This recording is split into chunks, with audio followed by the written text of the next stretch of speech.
All right, guys, you remember the death wobble on the Wrangler. Got the rough country track bar in. Let's pop it open and take a look. Get out.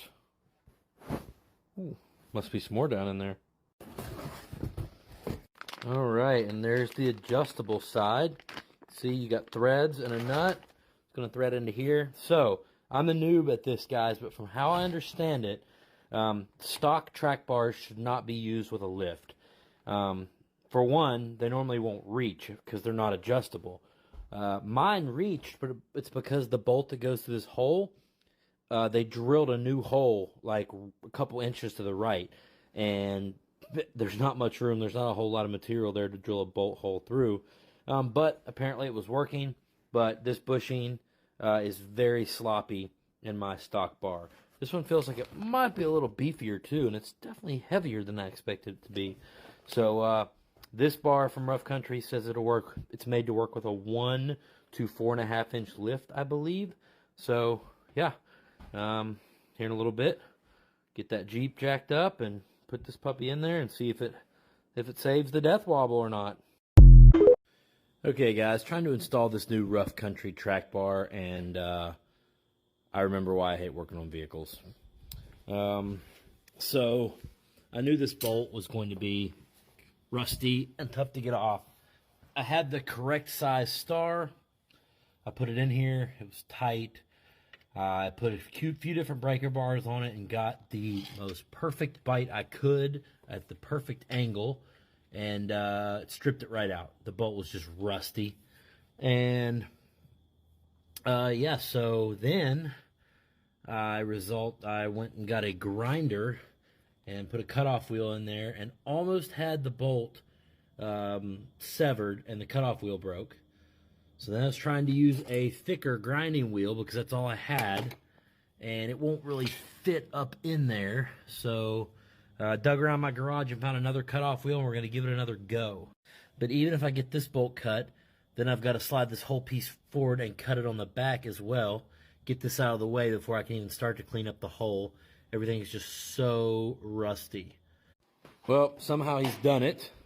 This bolt, this is what I was trying to cut through last night, guys. You can see I broke 2 cutoff wheels, and I got about halfway through it on a couple different spots.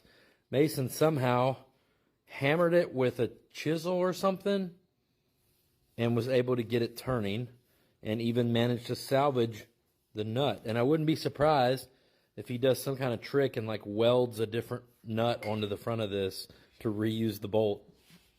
Now we'll try to find another bolt. But yeah, so track bar will be ready to come out now.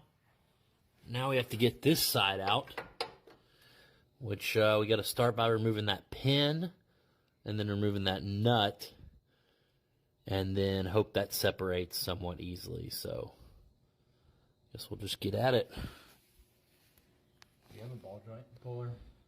Huh? Do you have a ball joint puller?